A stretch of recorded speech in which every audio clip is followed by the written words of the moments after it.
JBNN will keep you informed. I'm Michelle Jones. Hi guys. Before we go into the news, please remember to like, subscribe, leave a comment, and share the news with someone today. Now on to the news. PNP accuses Vaz of violating Mark Golding's right to privacy. The People's National Party PNP is raising concerns that Darrell Vaz, a member of the Jamaican cabinet, has violated the privacy right of opposition leader Mark Golding. It comes after Vaz provided pertinent details surrounding Golding's passport applications and other immigration-related information. Vaz revealed those details on Monday. I am saying that there is a moral impediment in relation to the fact that he got his Jamaican passport or decided to apply for a Jamaican passport at age 46 after sitting in the Senate and passing laws and debating matters concerning sensitive Jamaica law and policies without a Jamaican passport, and only got a Jamaican passport when he became and was appointed a Minister of Government in 2011 or 12. And then on top of that, getting a UK visa in 2022 when he was going to lead a party delegation to London, when it is very clear that if you are the holder of a UK passport, you do not need a visa.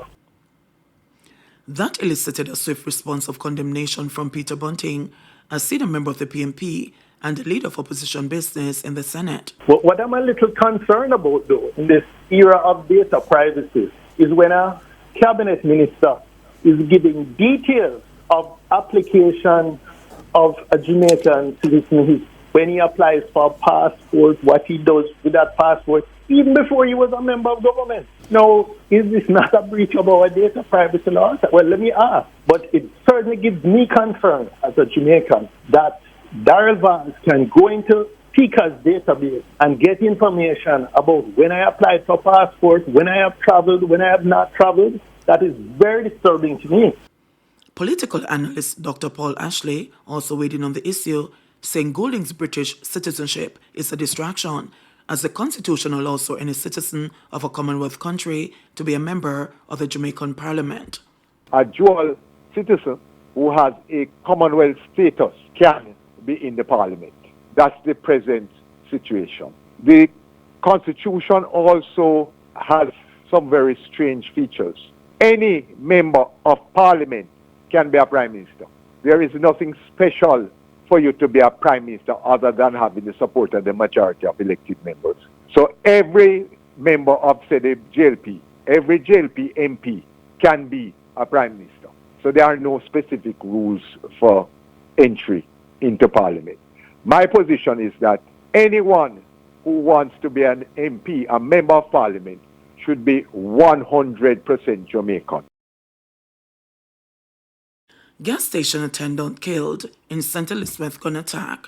A 31-year-old gas pump attendant was gunned down in an early morning attack at her home in Pepper, St. Elizabeth on Tuesday. The woman has been identified as Sharon Ferguson from Pepper. Reports are that she was at home with relatives when they heard explosions. In response, the relatives ran from the house and hid in nearby bushes. It is reported that the three men busted into Ferguson's bedroom. Alarmed, Ferguson shouted at the men and attempted to shut the door, but they managed to keep the door open again and fired several shots at her. The police were alerted after the gunfire stopped. Ferguson's body was found under a bed in a pool of blood with several gunshot wounds. Meanwhile, the body of an unidentified man was found along the Point Main Road in Bubbling Spring, St. Elizabeth, about 6 o'clock Tuesday morning. The police said the man is suspected to have died as a result of a hit and run after being struck by a truck. Father of inmate shot at Freeport Police Station, demanding answers. Montego Bay-based auto mechanic Luther Reed, who is still reeling from the news that his son was shot and injured in a bizarre shooting incident at the Freeport Police Station in Montego Bay, St. James on Saturday night, is demanding answers from the authorities and is prepared to take legal action to get it. How comes a gun get on the cell block? How comes a policeman going to end up in the hands of a prisoner? Who is going to be responsible for my son's medical care? He asked. The police are here to contact my family. We get the news from people who hear about it and tell us. Reed's son, identified as 28-year-old Matthew Reed, and who resides in downtown Montego Bay, was shot in his neck about 7:30 p.m. when an inmate identified as 35-year-old Christopher Reed, otherwise called Bigfoot, reportedly snatched the gun of a policeman and opened fire. When the father was contacted yesterday, he immediately began panicking. "I did him dead?" he asked, sounding quite frightened. However, when he was told that was not the case, he quickly regained his composure. According to the elder Reed, his son, who was arrested and charged with armed robbery, is a graduate of Cornwall College, also in Montego Bay, and in his father's view, is not a troublemaker. "But he's quite brilliant. Him got Cornwall College on a government scholarship," said the elder Reed. "One of his sisters is a lawyer in New York, and another sister is a doctor. And in my mind, him just as capable as they are." According to the father, when his son's mother migrated to the United States, his sisters, a lawyer and a doctor, followed her there and completed their education. He said he was hopeful that his son would have also ended up in the U.S., but for reasons he did not explain, that never happened. "As I told you, he's quite brilliant, and my hope is that one day he too will become a high achiever like his sisters," said the elder Reed, who also lives in Montego Bay, and said he maintains close contact with his son, who lives about 5 minutes from his home. "Right now, my concern is about his immediate well-being. He clearly has some medical issues to deal with, and since he got hurt in the custody of the state, the government should be responsible for that, not his family," the father added. Clash at Police Federation conference over indicted former chairman. There was certain contention during the first of the Jamaica Police Federation's 81st annual conference over the ban of the now indicted former chairman, Corporal Ron James, from attending the conference. In a letter published recently to the federated members, the newly elected chairman, Inspector Blanche Codner, revealed that James would not be in attendance at the conference. Codner stated that the Commissioner of Police must approve attendance on non-delegates, and that no approval was given for James, the former chairman, to attend the conference. However, former Security Minister Peter Bunting, who was a special invited guest in his address to the conference, started out his presentation by addressing the elephant in the room. Bunting pointed out that Corporal James was muzzled by the police high command and shared that it was no time for him to be the principal advocate on behalf of the rank and file members. However, this did not go down well with at least one delegate. A point of order moved by said delegate reportedly drew the wrath of Bunting, marring the conference in the process. Chairman, I wish to raise a point of order. Go ahead with your point of order, sir. The point of order is that the matter, Mr. Senator Bunting is an invited guest to these conferences. Senator Bunting has to make his presentation within the rules of the Constabulary Force Act, which prohibits causing disaffection among members. The presentation,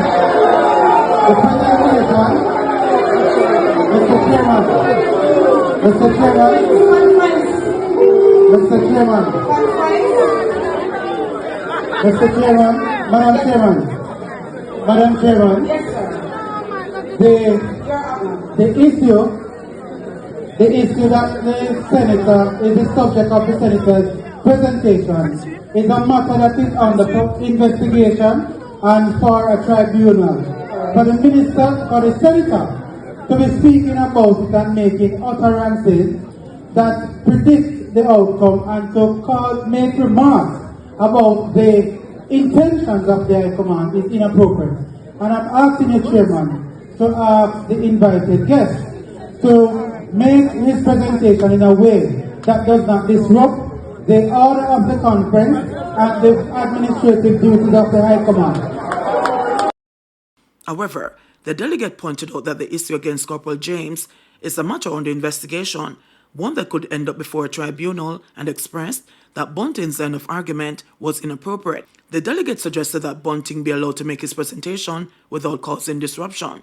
Inspector Codner intervened by agreeing with the delegate. However, Bunting was approved to continue his speech following the intervention of the Commissioner of Police, Dr. Kevin Blake.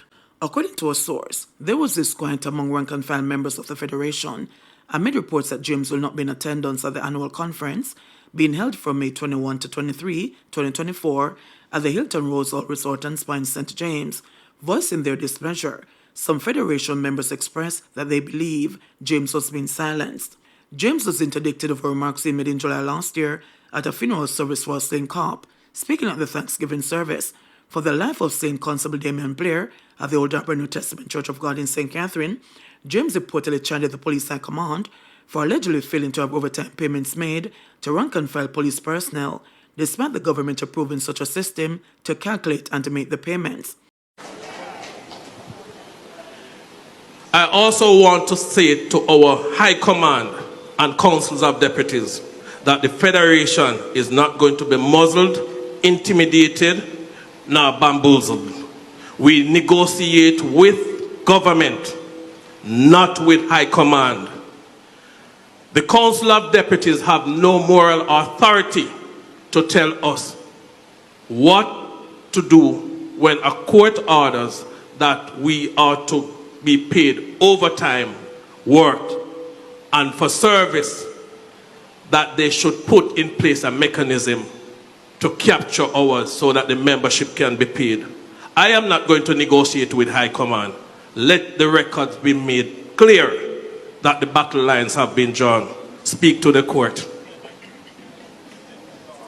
I also want to say to the High Command that the Council of Deputies must focus on their areas assigned to them and to leave the issue of capping hours work, because this federation that I lead is not going to be submissive to the place where rank and file membership leaves the citizens of Jamaica compromised in their safety. It will never happen under my watch. Mark my word. And I also want to say to High Command and to our Commissioner, God helps you if the membership is not paid their overtime come this month. I am tired of the abuse being meted out and believing that persons can call me to intimidate me. I have not seen the man nor woman that is going to lead me into fear so that I will retreat from doing what the membership have asked of me to do. When I was elected, it is because I have the capacity, the will, and the power to do it. We are entrenched in law as a police federation body, and nobody is going to compromise it. Politics nor nothing will come in the path of the execution of the federation's role. Bear that in mind. I'm sure Dr. Notice has never seen me in the building before, but oftentimes I will take a few moments to come in to have my spiritual empowerment.